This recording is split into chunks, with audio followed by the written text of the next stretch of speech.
नमस्कार दोस्तों, DD red के एक और रिएक्शन वीडियो में आप सभी का स्वागत है। मैं हूं आलोक। तो आज जो वीडियो आपको लिए लेकर आया हूं वो बहुत ही मज़ेदार वीडियो है। ये वीडियो का टाइटल है celebrating Holi in Chandigarh as a Pakistani in India. तो जी, एक पाकिस्तान के भाई साहब हैं, शायद दूसरे देश की नागरिकता है उनके पास, तो वो आए हैं इंडिया विजिट करने और वो अपना व्लॉग बना रहे हैं, अपना एक्सपीरियंस जो है वो शेयर कर रहे हैं। तो उन्होंने चंडीगढ़ में होली सेलिब्रेट की है।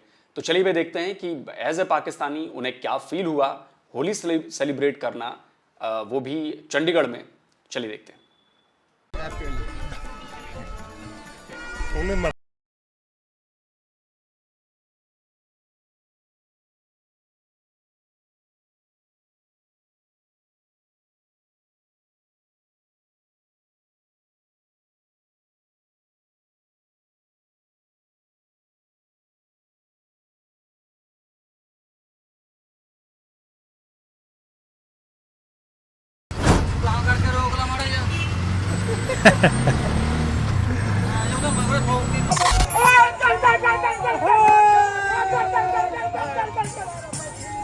वो इससे थोड़ी सी महंगी है। इस तरह की ना हमारे वक्त तकरीबन 1.5 करोड़ की टोयोटा की है। यहाँ पे जी वैगन आ जाती है मर्सिडीज की। एक बात बोलूं, हाँ जी, मैं तो अपनी लाइफ पे फर्स्ट टाइम मिला आप मतलब पाकिस्तान से। पाकिस्तानी से। अच्छा,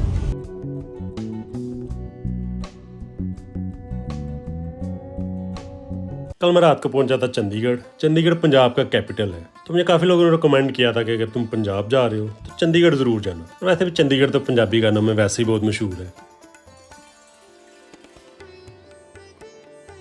क्योंकि भूख बहुत लगी हुई है। तो उसके बाद जो बाकी काम है साथ साथ बताता हूँ। चंडीगढ़ के बारे में मैं आपको बता दूं कि चंडीगढ़ बहुत वेल प्लान्ड सिटी है। शायद जहां तक मुझे याद है, अगर मैं गलत नहीं हूं, तो शायद पहली इंडिया की सिटी थी जो बहुत ज़्यादा ढंग से प्लान की गई थी। हर एक चीज़ उसमें प्लान की गई है। घर कहाँ होंगे, सड़कें कहाँ होंगी, मॉल्स कहाँ होंगे, या बाज़ार कहाँ होंगे, कॉलेजेस कैसे होंगे, एडमिनिस्ट्रेटिव ऑफिस कैसे होंगे, और बड़ी ही खूबसूरत सिटी है चंडीगढ़। मैं कई बार जा चुका हूँ चंडीगढ़। यहाँ से ज़्यादा दूर नहीं है, 200-225 किलोमीटर दूर है, और गाड़ी से जाना बहुत ईजी है आपके लिए। और हम घूमने फिरने भी चले जाते हैं चंडीगढ़। तो वहाँ का माहौल ही बिल्कुल डिफरेंट है। वहाँ के लोग इतने शानदार हैं, अब मज़ा आ जाएगा आपको चंडीगढ़ में। हाँ, लेकिन एक चीज़ है, चंडीगढ़ में अगर आपने रूल तोड़े तो कोई रिश्वत काम नहीं आती सर। आपको जुर्माना भरना पड़ेगा, चाहे आप कितने भी बड़े तोप हों। आप ट्रैफिक रूल्स नहीं तोड़ सकते वहाँ पे। आप जो दूसरे नियम कायदे कानून बनाए गए हैं उन्हें बिल्कुल नहीं तोड़ना चाहिए, क्योंकि पुलिस वहाँ पे किसी की नहीं सुनती। वो आपको पकड़ लेगी और आपसे जुर्माना वसूल करके ही रहेगी। तो ये चीज़ है। छोले भटूरे लिखा तो हुआ, यही चेक कर लेते हैं। हल्का फुल्का रंग तो नजर आना शुरू हो गया। ये पूरी है, तो वही रही है। भटूरे कौन से हैं? अच्छा, भटूरे इसको कहते हैं। अच्छा, दही में मैदे को मिक्स करके भटूरे बनते हैं। हालांकि ये पूरी की तरह की जाए वैसे। ये है जी भटूरा, मैदे की रोटी है। इसके अंदर मुझे लग रहा है कि जैसे मोज़रेला या चीज़ कास्ट डाली हुई है। ये फर्स्ट टाइम है मेरा ज़िंदगी में। ये जट्टों की जीपे। आप लोग बताओ यार, मैं तो छोले भटूरे का बहुत बड़ा फ़ैन हूँ। वैसे बाहर का खाना मैं बहुत कम खाता हूँ, घर में बनवा लेता हूँ कभी कभी, लेकिन छोले भटूरे मुंह में पानी ज़रूर लेके आते हैं। जिन्होंने छोले भटूरे नहीं खाए हैं, आप बहुत बड़ी चीज़ आपने मिस करी है। और यहाँ पर दिल्ली में सीताराम के छोले भटूरे बड़े फेमस हैं। मतलब मुझे बहुत ज़्यादा पसंद है छोले भटूरे, बहुत ज़्यादा। और जब मैं गया था हरमिंदर साहिब अमृतसर, तो वहाँ पर भी मैंने छोले भटूरे खाए थे अमृतसर में। क्या ज़बरदस्त है। आप अमृतसरी चूर चूर नान खाओ, वहाँ पे छोले भटूरे खाओ, आप पराठे खा लो, आप लस्सी पी लो वहाँ की। क्या यार, मज़ा ही आ जाता है यार। मतलब जो कुजीन है ना, कुजीन जो है वो पंजाबी जो कुजीन है, वो अल्टीमेट है यार, अल्टीमेट। मतलब असल टेस्ट आपको पता चलता है। मैं नहीं कह रहा हूँ कि दूसरे जगह के ख़राब है और ऐसा नहीं, सबकी अपनी अपनी अपनी अलग अलग विशेषताएं हैं। और जो पंजाबी कुजीन की विशेषता है वो तो अल्टीमेट है। जो मसालों का जिस तरह से इस्तेमाल किया जाता है उसमें, छोले भटूरे यकीन मानिए वन ऑफ द बेस्ट खाना है छोले भटूरे। अब जिनको थोड़ा ऑयली से पसंद नहीं है खाना, उनके लिए थोड़ा सा वो हो सकता है, लेकिन भाई अपना तो चलता है, अपन खा लेते हैं छोले भटूरे, और वो जो आलू का अचार जो मिलता है ना, अल्टीमेट। पे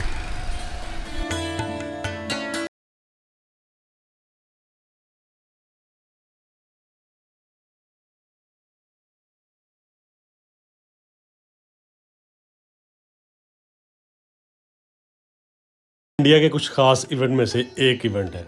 वैसे तो होली की सेलिब्रेशन कई तरीकों से की जाती है और आजकल लोग ज़्यादातर पार्टीज ज्वाइन करते हैं और पार्टीज में जाके एक दूसरे पे रंग फेंकते हैं, लेकिन मैं कोशिश करूंगा कि सेलिब्रेशन उस जगह पे की जाए जहाँ पे लोग ज़रा ऑथेंटिक तरीके से होली मनाते हों, ताकि जो होली का एक्चुअल कल्चर है उसकी समझ आ सके। तो उसके लिए मैंने 2 जगह सेलेक्ट की हैं, एक तो सुखना लेक और दूसरा पंजाब यूनिवर्सिटी। और उसके साथ साथ मैं कोशिश करूंगा कि आपको थोड़ी इन्फॉर्मेशन भी दे सकूं कि ये होली एक्चुअली मनाई क्यों जाती है, क्योंकि इंडिया में अक्सर लोगों को खुद नहीं पता।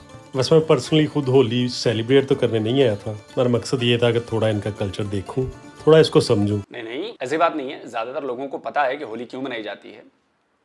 होली इसलिए मनाई जाती है कि हिरण्यकशिपु थे, वो राजा थे और वो किसी को मानते नहीं थे।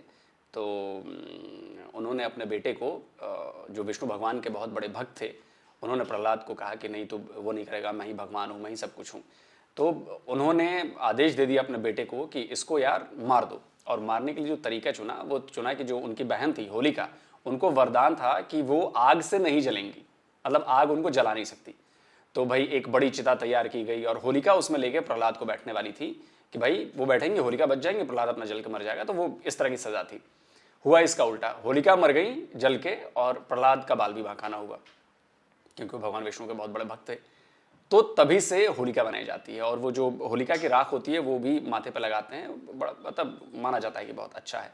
उसके बाद ही असल होली की शुरुआत होती है। तो एक दिन पहले होलिका जलाई जाती है। और उसके अलावा भी होता है कि चूंकि फसल तैयार हो रही होती है, नई फसल आ रही होती है, जैसे गेहूं है, तो वो गेहूं जो है उसमें भुने जाते हैं होलिका की आग में। तो मानते हैं कि अच्छा होता है, अच्छा शगुन होता है और फसल अच्छी होती है, सुख शांति समृद्धि मिलती है, तो इसलिए भी मनाया जाता है। तो मुझे लगता है कि ठीक है, कुछ लोगों को नहीं पता होगा, लेकिन कईयों को पता है भाई, ऐसा नहीं है। ज़्यादातर लोगों को पता है। जहाँ तक कमेंट में बताइएगा भाई, आप लोग को पता था कि नहीं। तो समझूं, लेकिन अगर आप होली वाले दिन घर से बाहर आ गए हैं, then you have to celebrate. मतलब देयर इज नो वे कि लोग आप पे रंग ना फेंकें और ना ही आप साफ सुथरे कपड़ों में घर वापस जा सकते हैं। और यही हुआ हमारे साथ। बाय द वे, मेरे साथ है अनिल, जिसके साथ मेरा इंस्टाग्राम पर रब्ता हुआ था। तो अगले कुछ दिन ये मेरे साथ ही ट्रैवल करेगा। यहाँ पे इस तरह लोगों ने ठेले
रंग लगा के अपनी खुशियां मना रहे हैं।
वो फेस्टिवल ऑफ कलर्स है, दिवाली फेस्टिवल ऑफ लाइट्स है, तो ये कलर्स है, आपको इसमें रंग दिखेंगे और इसमें कोई ये नहीं दिखता है कि जात पात धर्म कुछ नहीं, सब मिलके होली सेलिब्रेट करते हैं। और इसकी एक टैगलाइन है बुरा ना मानो होली है।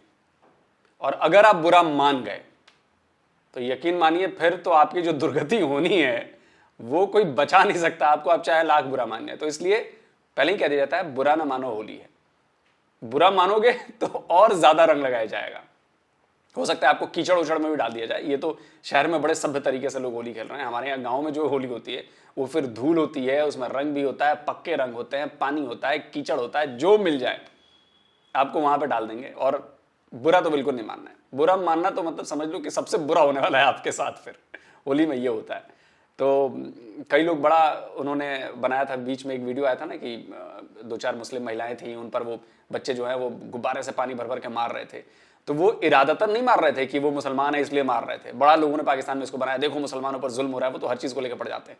लेकिन बेसिकली होता है वो कि वो मुसलमान भी नहीं होती, कोई और भी होता उनकी जगह, तो भी उनको पानी के गुब्बारे पड़ने थे। क्योंकि होली तो भाई, होली में सब यही होता है, आप जितना मना करोगे आपको उतना ही पानी के गुब्बारे मारेंगे, रंग मारेंगे। कई बड़े लोग होते हैं वो भड़क जाते हैं, तब भी नहीं छोड़ते बच्चे उनको, लोग उनको नहीं छोड़ते, रंग तो लगाना ही है बॉस। तो ये है बेसिकली। ठीक है, कुछ लोग बुरा मान जाते हैं, लेकिन बुरा नहीं मानना चाहिए, क्योंकि होली एक ऐसा त्यौहार है कि इसमें थोड़ी बहुत हुल्लड़बाजी और चलता है ये सब।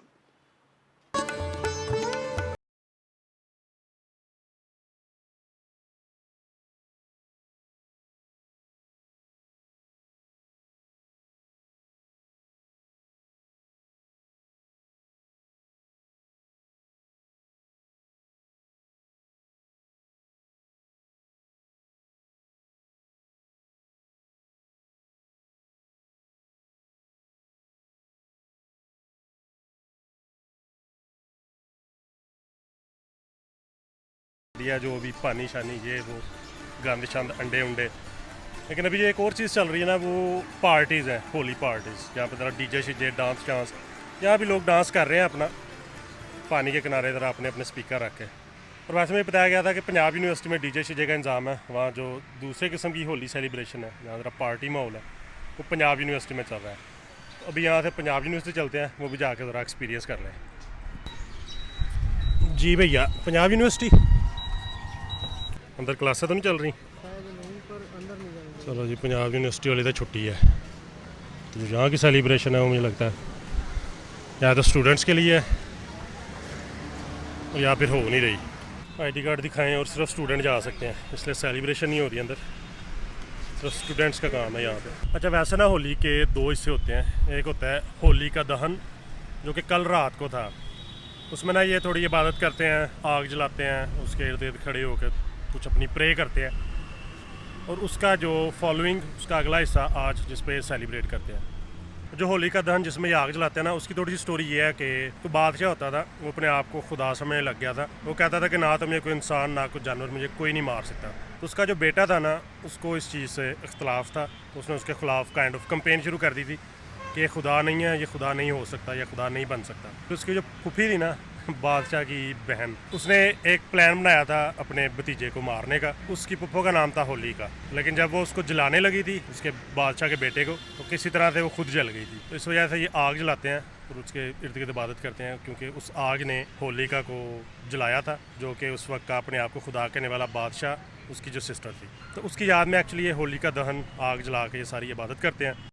और उससे अगले दिन ये इस तरह सेलिब्रेट करते हैं रंग के साथ। कहीं कहीं ये भी मिलता है कि होली इसलिए मनाई जाती है क्योंकि आगे स्प्रिंग आ रहा है, और स्प्रिंग की खुशियाँ मनाने के लिए, उसको वेलकम करने के लिए यहाँ पे होली मनाई जाती है। म्यूज़िक के लिए ना वैसे जो बताया गया था यहाँ।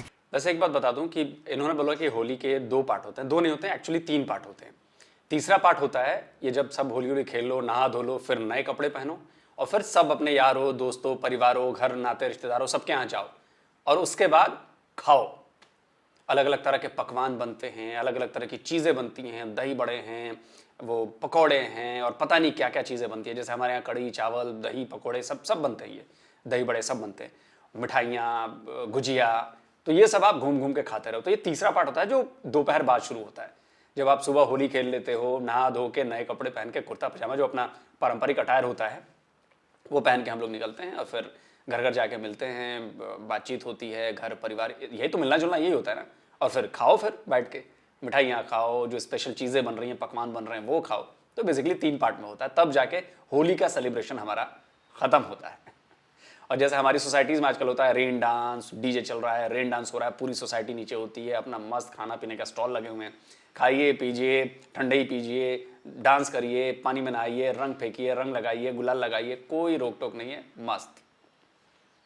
पे वही क्लब्स वगैरह होते हैं यहाँ पे, होटल्स, रेस्टोरेंट, वो अरेंज प्रॉपर करते हैं। लेकिन वो भी इवेंट्स 10-11 बजे शुरू होते थे, 12-1 बजे तक मैंने काफ़ी देखे थे। लेकिन that was more like disco party, तो उसमें मेरा इंटरेस्ट थोड़ा सा कम था। मुझे ज़्यादा नेचुरल ओपन प्लेसेस चाहिए थी, यहाँ पे हर बंदे की अप्रोच हो, हर बंदा जाके सेलिब्रेट करता हो। तो इसलिए मेरे ख्याल से जो होली वाली स्टोरी है उसको यहीं पे ख़त्म करते हैं, होटल जाके नहाते हैं। अच्छा, मैंने भाई को पूछा होली क्यों मनाते हैं, भाई को भी नहीं पता क्यों मनाते हैं। अक्सर लोग वैसे ऐसे ही है काइंड ऑफ, क्योंकि वो एक बना हुआ है कल्चरल ट्रेंड, जो भी कह लें कि एक दफ़ा सेलिब्रेट करनी है, यहाँ पर सेलिब्रेशन चल रही है। हो सकता है। लेकिन अभी ये सिर्फ कल्चरल चीज़ है, फ़न के लिए और स्प्रिंग को वेलकम करने के लिए।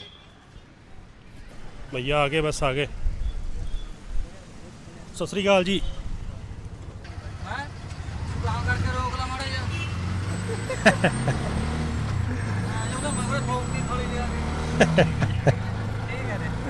यार जबान इनकी कमाल है। पेमेंट मेरे ख्याल ऑनलाइन होगी थी ना, दे देना कोई बात नहीं। अच्छा, देखा आपने इनके ऑटो में ऊपर बहुत सारे QR कोड्स लगे हुए थे। ये QR कोड्स पेमेंट के लिए हैं। आपके पास ऑनलाइन पेमेंट आप कर दीजिए, कोई इशू नहीं है, कोई दिक्कत नहीं है। पेटीएम से करना है, फ़ोन पे से करना है, भीम UPI से करना है, सबके कोड लगे हुए हैं। स्कैन करिए, पे करिए, आगे बढ़िए। ईजी, कोई लफड़ा नहीं। कैश निकालो, कितने हुए जी? 18 रुपये जी, मेरे पास तो 20 का रुपये हैं या 50 रुपये हैं, छुट्टे नहीं मिल रहे। ऐसी कोई दिक्कत नहीं है। जितने बने 18 रुपये 75 पैसे बने, 18 रुपये 75 पैसे दीजिए, नक्की करिए।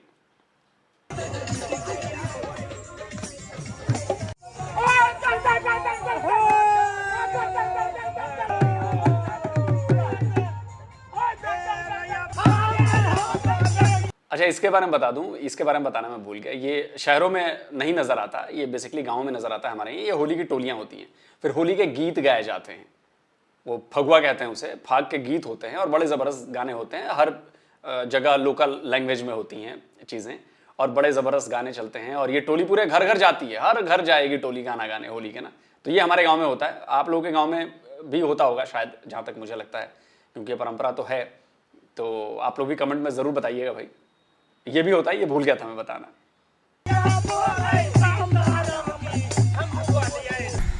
कमाल। ये मिल जाती है 15, 16, 17 तक तो। ये कौन सी है? स्कॉर्पियो। हाँ, इसका नया टाटा वाला की? ना महिंद्रा की है। और इसका नया वाला जो मॉडल है अभी, वो मिल जाता है लगभग 21-22 लाख का। ये वाली? हाँ, इसका नया मॉडल है। एक तो सेम ऐसा ही है, उसको तो स्कॉर्पियो क्लासिक बोलते हैं। एक दूसरी आई है, मतलब थोड़ा अपडेटेड वर्जन है, उसको स्कॉर्पियो N बोलते हैं। वो इससे थोड़ी सी महंगी है। इस तरह की ना हमारे पास तकरीबन 1.5 करोड़ की टोयोटा की है। यहाँ पे जी वैगन आ जाती है, मर्सिडीज की। भाई गाड़ियाँ लेनी है, इंडिया आ जाए। 63। अच्छा, अभी ना मैं 2-3 घंटे तक चंडीगढ़ से निकल रहा हूँ शिमला के लिए। उम्मीद है शाम को मैं शिमला पहुँचूँगा और मैं 2-3 दिन शिमला रुकने का प्लान है।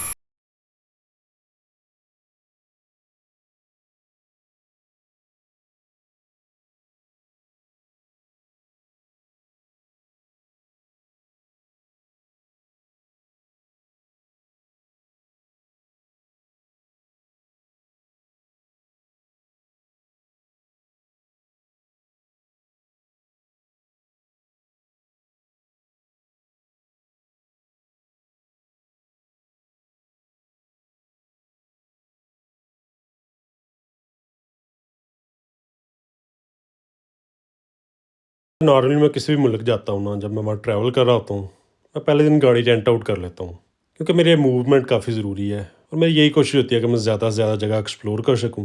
लेकिन इंडिया में मैंने गाड़ी रेंट आउट नहीं की, तो इंडिया में मेरा यही प्लान रहेगा कि अगर सिटी के अंदर हूँ तो ऊबर इस्तेमाल की जाए, और अगर सिटी से बाहर जा रहा हूँ तो फिर बसेज़ या ट्रेन यूज़ की जाए, क्योंकि एक तो इंडिया है बहुत बड़ा और बाकी जो ड्राइविंग वाली एफर्ट है वो भी थोड़ी बच जाएगी। और ऐसे भी थोड़े इंडिया के लोकल ट्रांसपोर्ट भी एक्सप्लोर करनी है, तो कोशिश करूँगा कि कम से कम एक दफ़ा बस, स्लीपर, ट्रेन्स वो सारी भी इस्तेमाल की जाए। तो अभी जो अगला स्टॉप है चंडीगढ़ से बस पे बैठ के शिमला। तो ये पीछे आपको 2 बसें नज़र आ रही हैं ना, इनमें से एक बस मेरी बस है जिसमें मैं शिमला जा रहा हूँ चंडीगढ़ से। मतलब बिल्कुल लोकल बसें हैं, फुल ओपन एयर, फुल ठंडी हवा। ये रोडवेज की बसें हैं, मतलब ये सरकारी बसें हैं, ये प्राइवेट बसें नहीं है। प्राइवेट में वॉल्वो बसें हैं, बड़ी बड़ी आलिशान बसें हैं, स्लीपर बसें हैं, वो भी लेके जाती हैं। आपको मर्सिडीज बेंच की बस मिलेगी, वॉल्वो की बस मिलेगी और सारी चलती हैं। ये रोडवेज की सरकारी बसें हैं, इनका किराया बहुत कम होता है और इनके ड्राइवर जो हैं वो आपको उन बसों से जल्दी पहुंचा देंगे। मैंने सफ़र किया हुआ इसलिए मैं बता रहा हूँ आपको। हरियाणा रोडवेज, हिमाचल रोडवेज, गजब का ड्राइवर होते हैं भाई साहब। सल्यूट है सर आप लोगों को, जो भी ड्राइव आप लोग करते हो बस बस मुझे कुछ लोगों ने मशवरा दिया था कि यहाँ पे वॉल्वो बसें चलती हैं, उस पर सफ़र करना ज़रा लग्जरी है, कंफर्टेबल है, शायद थोड़ा जल्दी भी चलती होंगी, ऐसे जगह जगह रुकती नहीं होंगी। लेकिन जब मैं बस स्टॉप पे पहुँचा ना तो मुझे वो वॉल्वो बस मिल नहीं रही थी। तो ये एक बस थी, ये निकल रही थी, तो मैंने जल्दी ले ली। मैं अगर टाइम ना ज़ाया करूँ, फिर घंटे दो मुझे शायद और लग जाए वहाँ पर। लेकिन ठीक है, मतलब बहुत कम्फर्टेबल नहीं है, लेकिन गुजारा किया जा सकता है। चंडीगढ़ से शिमला का 3.5 घंटे का रास्ता है, 1.5 घंटा गुजरा है, अभी 2 घंटे में इंशाल्लाह वहाँ पहुँच जाऊँगा। अब मैं जिस जगह पे खड़ा हूँ, यहाँ से हिमाचल शुरू हो गया, पंजाब ख़त्म हो गया। तो जो मेरा पंजाब का सफ़र था वो ख़त्म हो चुका है। अब यहाँ से अब कुछ दिन आगे हिमाचल चलेगा। पर अभी बस में चलते हैं, इससे पहले कि बस में छोड़ के निकल जाए। तो बाकी तफसील आपको शिमला जाके बताता हूँ और रास्ते में आपको दिखाता जाता हूँ कि जो इनके नॉर्दर्न एरियाज़ हैं वो कैसे हैं। अभी तक जो वाइब्स आ रही है ना, वो आ रही हैं जो एबटाबाद से आगे आप स्वात वाली साइड पर जाते हैं ना, तो ये पहाड़ों के ऊपर जो पहाड़ी रास्ते हैं, साइडों पे ऊंचे ऊंचे पहाड़ों पे घर, उस तरह के रास्ते हैं और उस तरह के वाइब्स आ रही हैं। देखते हैं यार भी अब एक बात बोलूं। हाँ जी। मैं तो अपनी लाइफ में फर्स्ट टाइम मिला आप, मतलब पाकिस्तान से। पाकिस्तानी से? अच्छा। हाँ मैं भी। आप भी? हाँ मैं नहीं, वैसे आई डोंट नो, बहुत कम लोग एक आते हैं और शायद आके मेरे ख्याल इतना वो नहीं ओपनली बताते होंगे। खुद ही डरते हैं, कुछ पता नहीं। हाँ, उसका मुझे भी नहीं समझ आई क्यों। हाँ जी। Like I have so many Indian friends, मेरे साथ कोलीग्स हैं, अभी यहाँ पे मुंबई में हैं, इधर पंजाब में भी हैं। मुझे कोई एक ज़रा भी मतलब फ़र्क नहीं लगा या कोई किसी किस्म का। लाइक कोई तो यार। Thank you very much. Okay जी, बाय। शिमला के बस स्टैंड से ली टैक्सी होटल के लिए। उस टैक्सी वाले भाई को भी यकीन नहीं आ रहा था कि मैं पाकिस्तान से आया हूँ और उसका कहना था कि पहली दफ़ा मैं किसी पाकिस्तान से मिला हूँ, तो बहुत खुशी हो रही है मुझे। बस तो मेरी यूट्यूब की वीडियोस पे काफ़ी नेगेटिव कमेंट्स भी आते हैं, लेकिन मेरे ख्याल से वो सिर्फ सोशल मीडिया की हद तक है। जब भी आप किसी बंदे से पर्सनली मिलते हो, all you get is love, respect, care. बहरहाल अभी होटल पहुँच गए हैं, तो अभी जाके आराम करते हैं। बाकी जो शिमला है वो कल एक्सप्लोर करेंगे। चलिए दोस्तों, तो वीडियो आपने देखा कि एक पाकिस्तानी भाई साहब हैं, वो इंडिया आए हैं, इंडिया टूर कर रहे हैं। और इसमें आप बताइएगा देख के कि भाई क्या इनको लग रहा है कि कहीं मुसलमानों पर जुल्म है या किसी तरह की बंदिशें हैं, नहीं हैं। आपने अभी तक देखा, मुझे तो बड़ा मज़ा आया, उनको भी मज़ा आ रहा होगा। जैसा कि उन्होंने बोला है कि सोशल मीडिया पर ज़्यादा लोग हेट दिखता है, लेकिन जब आप रियल पर्सन इन पर्सन मिलते हो तो आपको वो हेट नज़र नहीं आता। लोग आपका स्वागत करते हैं। और ये जानकर के पाकिस्तान के लोग हैं तो देखिए सब लोग खुश हुए कि अरे यार पाकिस्तान से लोग आए हैं, इंडिया आए हैं, आप घूमिए फिरिए, रहिए, मेहमान नवाजी आपने देखी। ये आगे के वीडियोस में बताएंगे। लेकिन कुल जमा होली इन्होंने सेलिब्रेट की है और मुझे लगता है कि वीडियो में आप लोगों को भी बहुत मज़ा आया होगा। कई कई चीज़ें मैंने भी आपको बताई, अपना एक्सपीरियंस मैंने शेयर किया। तो नॉर्मली शिमला में कई बार जा चुका हूँ। शिमला बहुत प्यारी जगह है, बहुत प्यारी जगह है। थोड़ी सी लेकिन भीड़ बढ़ गई है वहाँ पे। जैसे ही लोग यहाँ पे थोड़ी सी गर्मी बढ़ती है और दिल्ली वाले, दिल्ली एनसीआर वाले उठ के चलो जी शिमला चलो, शिमला चलो, शिमला चलो, तो सब शिमला पहुँच जाते हैं जी भाग के यहाँ से। तो हम लोग तो बाई रोड चले जाते हैं, कार से चले जाते हैं, अपनी गाड़ी उठाई शिमला निकल लिए। तो बड़ा मज़ा आता है रास्ते में ड्राइव का, शिमला जाने का। चंडीगढ़ से जब आप ऊपर जाते हो तो बहुत ही मज़ेदार रास्ता है। चंडीगढ़ का तो वैसे ही प्लेन्स के रास्ते हैं, उसके ऊपर जब आप जाते हो तो फिर पहाड़ शुरू हो जाते हैं उसके आगे से, और बड़ा मज़ेदार रास्ता है, बहुत ही शानदार ब्यूटी नज़र आती है। और ये नॉर्दर्न एरियाज़ की मान लो एक तरह से शुरुआत होती है। नॉर्दर्न एरियाज़ जब आप और ऊपर जाओगे, आप उधर जम्मू कश्मीर चले जाइए, आपको मज़ा ही आएगा। हिमाचल चले जाइए, ज़बरदस्त चीज़ें हैं, ज़बरदस्त। मतलब मैं तो कई बार जा चुका हूँ, शिमला हो, मनाली हो, कुल्लू हो, कई बार उधर जा चुका हूँ, हिमाचल और उधर सारी चीज़ें। तो मुझे तो बहुत प्यारी जगह लगती है और मैं कितनी भी बार चला जाऊँ मेरा मन नहीं भरता वहाँ पे। मनाली शायद मैं 3 बार जा चुका हूँ, शिमला भी शायद 2 या 3 बार जा चुका हूँ, तो मेरा मन नहीं भरता। क्योंकि हम प्लेन्स वाले हैं ना, मैदानी इलाके वाले हैं, तो पहाड़ देखते हैं आंखें खुली रह जाती है, अरे यार कैसे पहाड़ है, कैसे पहाड़ है। और पहाड़ के लोगों के लिए तो ये नॉर्मल है कि भाई ये तो रोज़ ही देखना है, 24 घंटे देखना है। हमारे लिए थोड़ा वो हो जाता है कि यार इतनी ब्यूटी है, इतनी चीज़ें हैं, जब वैलीज़ दिखती हैं, जब पहाड़ी नदियाँ दिखती हैं। हमारे यहाँ नदी है कि भाई आप इस पार से देखो तो उस पार कुछ नज़र ही नहीं आता है बरसात के दिनों में, लगता है कि समंदर बन गया। लेकिन भाई जब आप पहाड़ी नदियाँ देखो तो पहाड़ी नदियाँ होती पतली हैं, लेकिन उनमें फोर्स बहुत ज़्यादा होती है। मतलब आप उसमें खड़े नहीं रह सकते, आपको तो वो 1 मिनट में बहा के ले जाएंगी। तो उनकी चौड़ाई भले कम हो, लेकिन फोर्स बहुत ज़्यादा होती है नदियों की, और बड़ा मज़ेदार है। तो भाई मुझे तो इनका एक्सपीरियंस बड़ा अच्छा लग रहा है। आप कमेंट्स करके ज़रूर बताइएगा कि आपको क्या कहना है इस पर। तो जल्दी मिलता हूँ एक और नए वीडियो के साथ। नमस्कार, जय हिंद।